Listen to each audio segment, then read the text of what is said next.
कमल केलापुर गांव का रहने वाला था और पिछले 3 सालों से भोपाल में रहता था। कमल भोपाल में एक कंपनी में अच्छी पोस्ट पर जॉब करता था और हर 2 महीनों में एक बार अपने परिवार से मिलने के लिए अपने गांव जाया करता था। केलापुर में कमल का छोटा सा परिवार एक बड़े से घर में रहा करता था।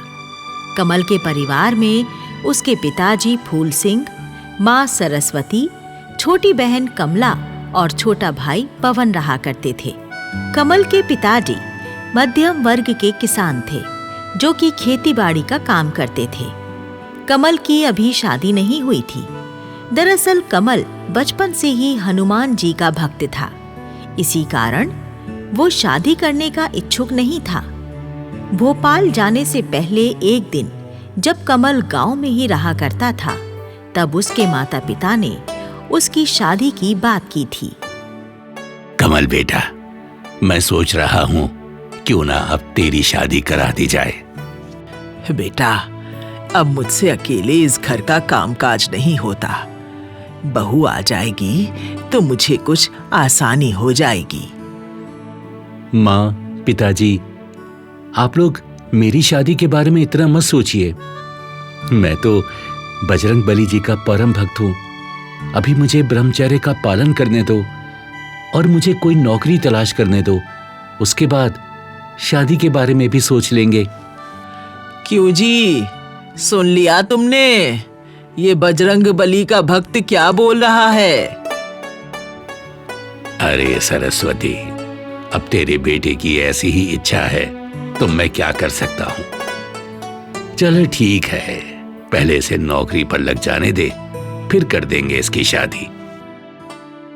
और ऐसे ही कुछ दिन बीत जाते हैं। फिर भोपाल की एक कंपनी में कमल को जॉब मिल जाती है और कमल अपने गांव से ट्रेन पकड़कर भोपाल आ जाता है। कमल कंपनी के दिए हुए एक घर में ही रहने लगा और कंपनी में ड्यूटी करने लगता है। बजरंग बली का भक्त कमल बजरंग बली में बड़ी आस्था रखता था, इसीलिए वो हर दिन सबसे पहले हनुमान जी की पूजा करता, हनुमान चालीसा का पाठ करता, फिर पास के पार्क में जाकर बंदरों को फल खिलाता। उसके बाद अपने ऑफिस में जाता। कंपनी का मैनेजर कमल की हनुमान भक्ति के बारे में अच्छे से जान गया था, इसलिए वो लेट हो जाने पर कमल को कभी कुछ नहीं कहता था।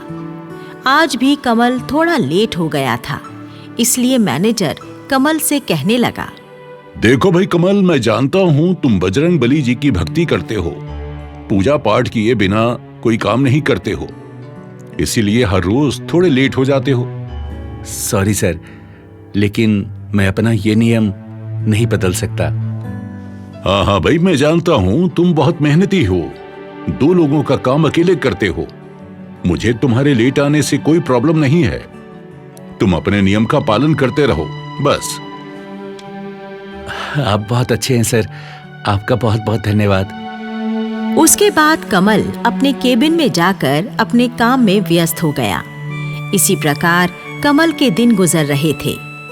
फिर एक दिन की बात है, सुबह का समय था और आज कमल के ऑफिस की छुट्टी भी थी। कमल पार्क में बंदरों को केले खिलाने के बाद सोचने लगा, आज ऑफिस की छुट्टी भी है और कल मुझे मेरी सैलरी भी मिली है। क्यों ना आज मार्केट जाकर अपनी फैमिली के लिए शॉपिंग कर लूं? ये ठीक रहेगा।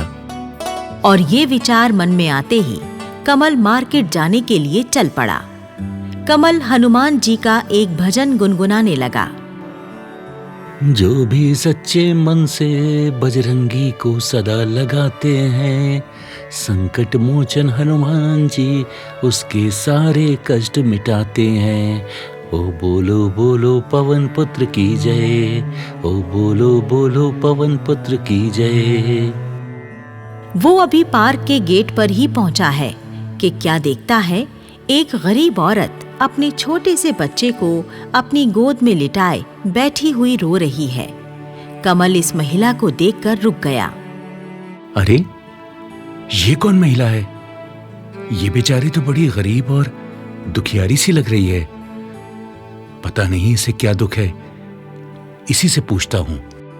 कमल गरीब महिला के पास गया और पूछने लगा, बहन, क्या बात है? तुम यहाँ बैठी हुई क्यों रो रही हो? बाबूजी, मैं बहुत ही गरीब महिला हूँ। मेरा बच्चा बहुत बीमार है बाबूजी। इसका इलाज कराने के लिए मेरे पास पैसे नहीं है। इसी दुख के मारे मैं रो रही हूँ बाबूजी। कमल सोचने लगा, कमल, तू तो संकट मोचन हनुमान जी का भक्त है। तेरे होते हुए इस दुखियारी महिला के बच्चे का इलाज ना हो, ऐसा कैसे हो सकता है? तू अपनी फैमिली के लिए शॉपिंग अगले महीने कर लेना। अपने पैसे इस बच्चे के इलाज के लिए इस गरीब महिला को दे दे। हाँ। और ये सोचकर कमल अपनी सैलरी के सारे पैसे उस गरीब महिला को दे देता है। बहन, ये पैसे लो और किसी अच्छे से क्लिनिक में जाकर अपने बच्चे का अच्छी तरह से इलाज कराओ। आप बहुत दयालु हो बाबूजी। आज जैसे आपने मेरी मदद की है, किसी दिन मुसीबत का समय पड़ने पर भगवान जी आपकी मदद जरूर करेंगे। फिर कमल वहां से अपने घर चला आया और ऐसे ही 10-15 दिन और बीत गए। और एक दिन जब कमल अपने ऑफिस में काम कर रहा था तो उसके मोबाइल पर उसकी माँ की कॉल आई। नमस्ते माँ, कैसी हैं आप? बताइए, क्यों कॉल किया आपने? बेटा, तुम्हें एक बात बतानी थी। हमने एक इमरजेंसी के कारण तुम्हारी छोटी बहन कमला की शादी तय कर दी है। इसी महीने के आखिर में उसकी शादी होगी। अरे वाह, ये तो आप लोगों ने बहुत अच्छा किया माँ। मुझे क्या करना है, मुझे बताइए ना। बेटा, तुम अपनी बहन के लिए कुछ गहने खरीद कर रख लेना और शादी से कुछ दिन पहले ही गांव आ जाना। ठीक है माँ, मैं आ जाऊंगा। बहन की शादी से 2 दिन पहले ही कमल अपने ऑफिस से 1 हफ्ते की छुट्टी ले लेता है और अपनी बहन कमला के लिए ज्वेलरी शॉप से गहने खरीदता है, कुछ शॉपिंग भी करता है और अपने गांव जाने के लिए ऑनलाइन रेलवे टिकट बुक कर लेता है। फिर वो दिन आता है जिस दिन का कमल को अपने गांव जाने का इंतजार था। रेल यात्रा करनी थी। रेल दोपहर में छूटने वाली थी, इसलिए निर्धारित समय से पहले ही कमल अपना बैग लेकर रेलवे स्टेशन पर पहुंच गया। ट्रैक पर ट्रेन रेडी खड़ी हुई थी। कमल ट्रेन में चढ़कर अपनी सीट पर बैठ गया। कुछ देर बाद ट्रेन चल पड़ी।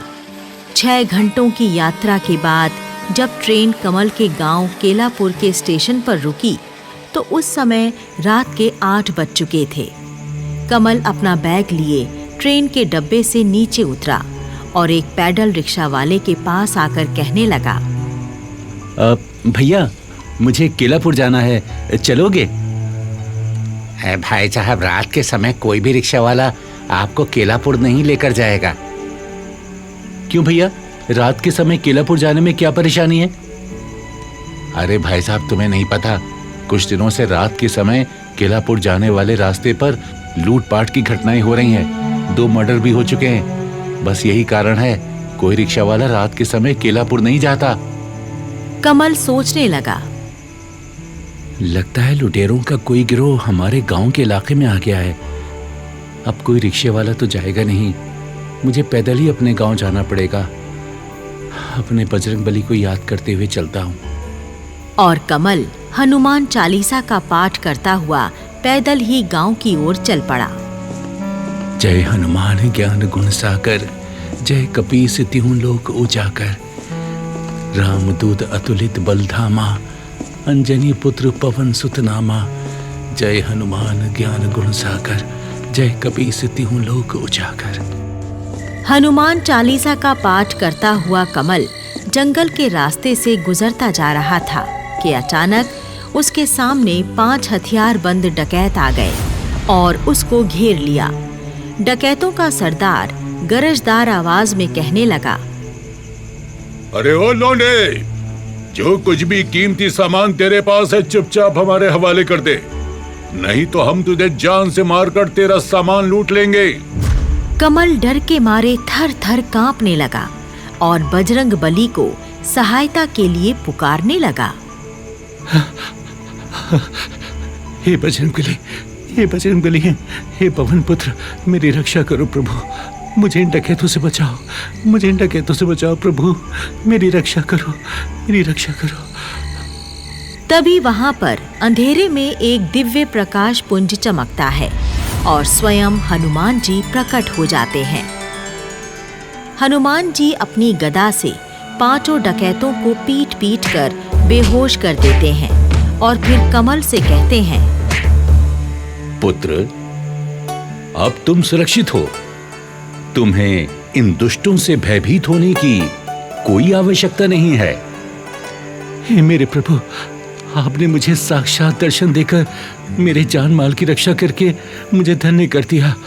प्रभु, आपको कोटि कोटि प्रणाम, कोटि कोटि प्रणाम प्रभु। तुम मेरे सच्चे भक्त हो कमल। तुम्हारी आत्मा शुद्ध और दयालु है। मैं तुम्हारी भक्ति से बहुत प्रसन्न हूं। इसीलिए तो मैं तुम्हारी पुकार सुनकर तुम्हारी रक्षा करने चला आया। यदि तुम इसी प्रकार मेरी सच्ची भक्ति करते रहोगे और दूसरों पर दया करते रहोगे तो मैं भी सदैव तुम्हारी रक्षा करता रहूंगा। और ये कहकर बजरंग बली अंतर्ध्यान हो जाते हैं। फिर कमल निडर होकर बजरंग बली की जय जयकार करता हुआ अपने घर की ओर चला जाता है। इस कहानी से हमें यही सीख मिलती है कि हमें दिखावे की नहीं बल्कि सच्ची भक्ति करनी चाहिए। तभी हमारे आराध्य हमसे प्रसन्न होते हैं और समय पड़ने पर हमें दर्शन देकर हमारी रक्षा करते हैं।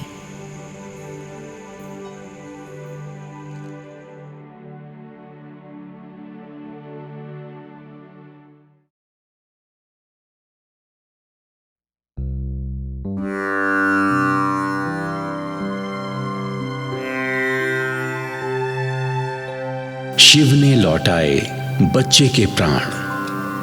कहते हैं जब से ये धरती बनी है तब से ही इसको बनाने वाले भगवान शिव यहाँ रहने वाले प्राणियों की सुख शांति और कुशलता देखने यहाँ आते रहते हैं। और जो भक्त उनका प्रतिदिन स्मरण करते हैं उन्हें वो प्रकट होकर दर्शन भी देते हैं। हिमालय पर तपस्या करने वाले अनेक साधु महात्माओं ने शिव जी का साक्षात दर्शन किया है तथा उनसे बहुत प्रकार के वरदान प्राप्त किए हैं और सिद्धियां हासिल की हैं। इसी क्रम में एक बार महादेव शिव आकाश मार्ग से पृथ्वी के भ्रमण पर निकले। वो वायु के वेग से बादलों को चीरते हुए आगे बढ़े जा रहे थे कि अचानक उनकी दृष्टि एक मृत बालक और उसकी बिलखती हुई मां पर पड़ी। ये दुखियारी मां बहुत विलाप कर रही थी। ऐसा लगता था जैसे उसकी आंख के सारे आंसू उसके मर चुके पुत्र के वियोग में सूख गए हों। उसका चेहरा पत्थर का हो चुका था जिस पर कोई भावना दृष्टिगोचर नहीं हो रही थी। उस अबला नारी की ये विकट स्थिति देखकर भगवान शंकर का हृदय करुणा से भर गया। वैसे भी भोलेनाथ किसी का कष्ट नहीं देख सकते। वो शीघ्र ही उस मां बेटे के पास प्रकट हुए और बोले,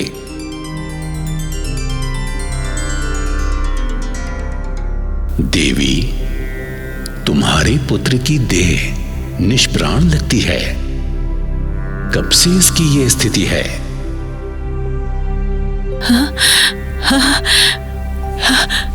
हे देवों के देव महादेव, जटाधारी कैलाशपति शिव शंभु,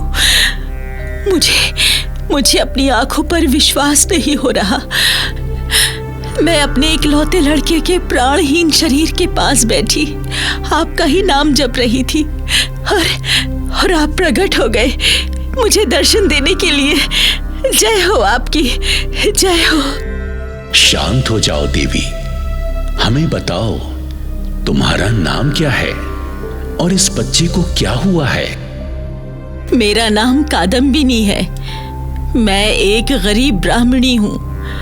मेरे माता पिता आपकी त्रिकाल संध्या किया करते थे। हमारे परिवार में प्रारंभ से ही शिव भक्ति के संस्कार हैं। आप तो सब जानते हैं प्रभु। हम लोग जीवन में एक बार कैलाश पर्वत की यात्रा पर जरूर जाते हैं।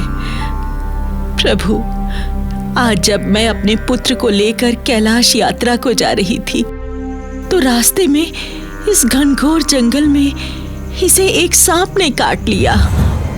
वो सांप इतना जहरीला था कि उसके काटने के कुछ समय बाद ही इसकी असमय मृत्यु हो गई।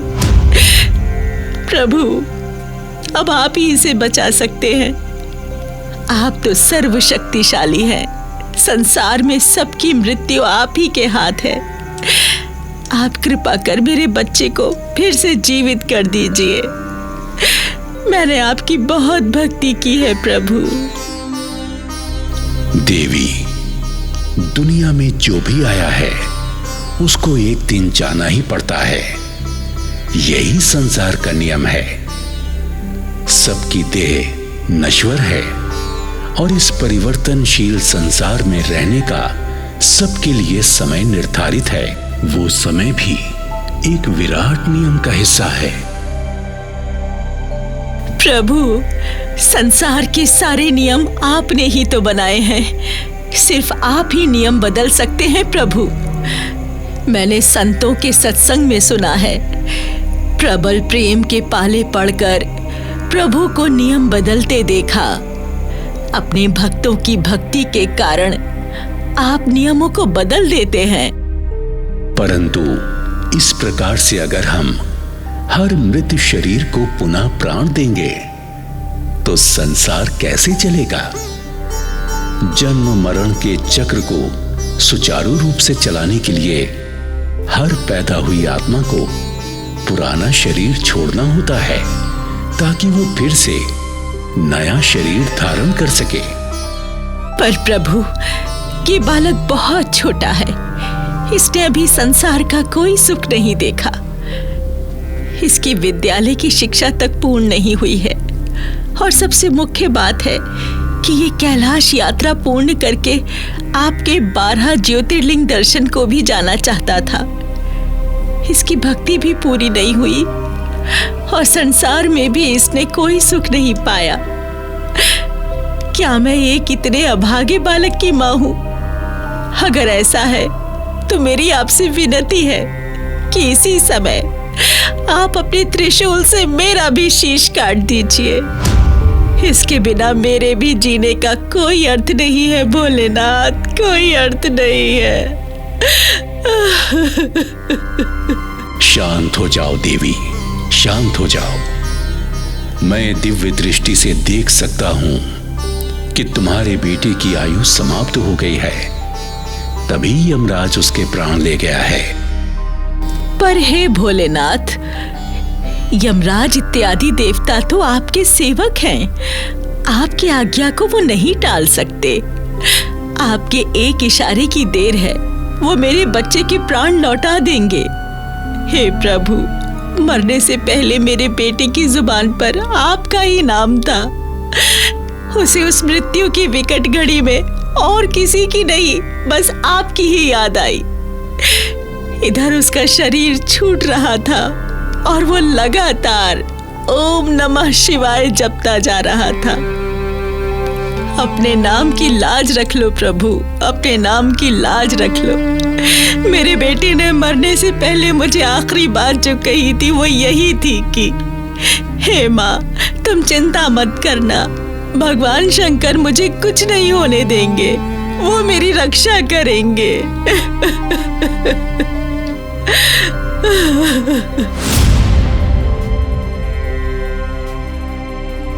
ठीक है देवी, हम तुम्हारे पुत्र के प्रति इतने अधिक प्रेम के आगे स्वयं को असहाय पाते हैं। हमें इस बात का बहुत संतोष है कि तुम्हारे पूरे परिवार में भक्ति के संस्कार हैं। तुम्हारा पुत्र भी तीर्थ यात्रा करना चाहता था और उसके मन में भी भक्ति थी, और अंतिम समय में उसने हमारा स्मरण भी किया।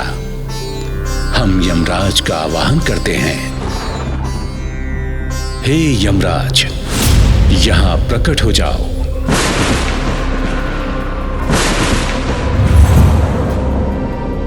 क्या आज्ञा है प्रभु?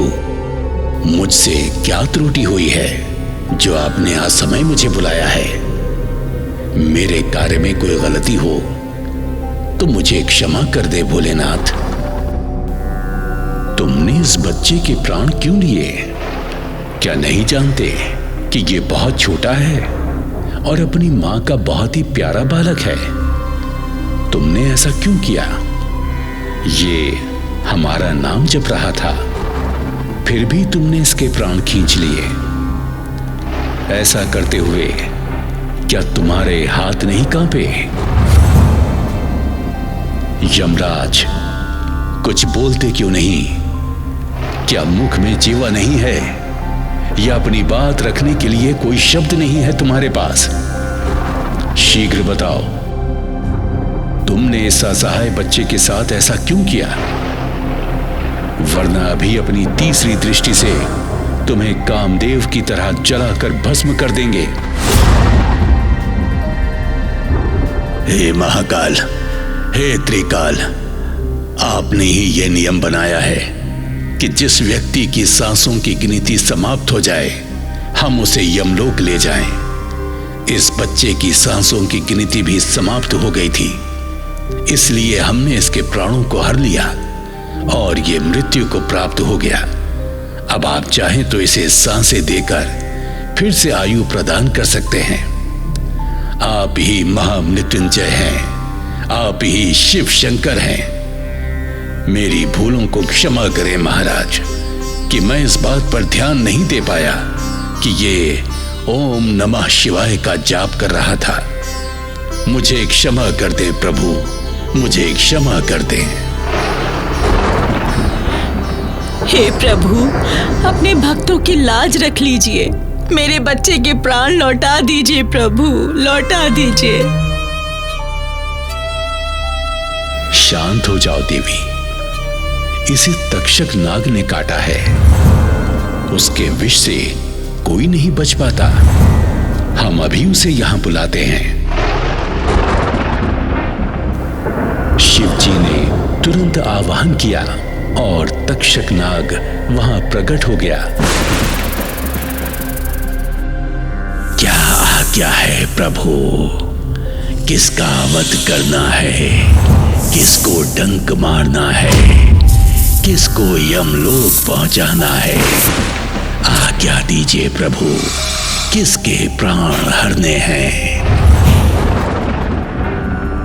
किसी के प्राण नहीं हरने हैं तक्षक, अपितु हमें तो इस बच्चे के प्राण लौटाने हैं। ये बालक और इसकी मां हमारे परम भक्त हैं। ये बहुत आस्तिक तथा भक्ति भाव वाले हैं।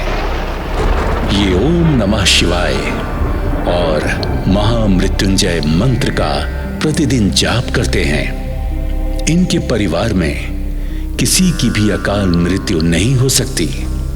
इसीलिए तुम अभी से बच्चे का सारा विष खींचकर इसे जीवित कर दो।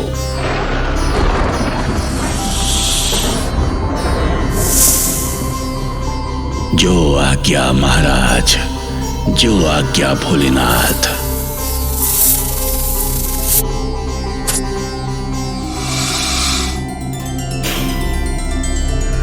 इस प्रकार तक्षक नाग ने विष खींच लिया। बच्चा जीवित हो गया और मुस्कुराने लगा। देखो माँ, भोले भंडारी ने मुझे कुछ नहीं होने दिया। माँ ने उसको गले से लगाया और बोली, मेरे बेटे तुम कहाँ चले गए थे मेरे बेटे? जय भोलेनाथ, जय शिव शंभू, जय भोलेनाथ।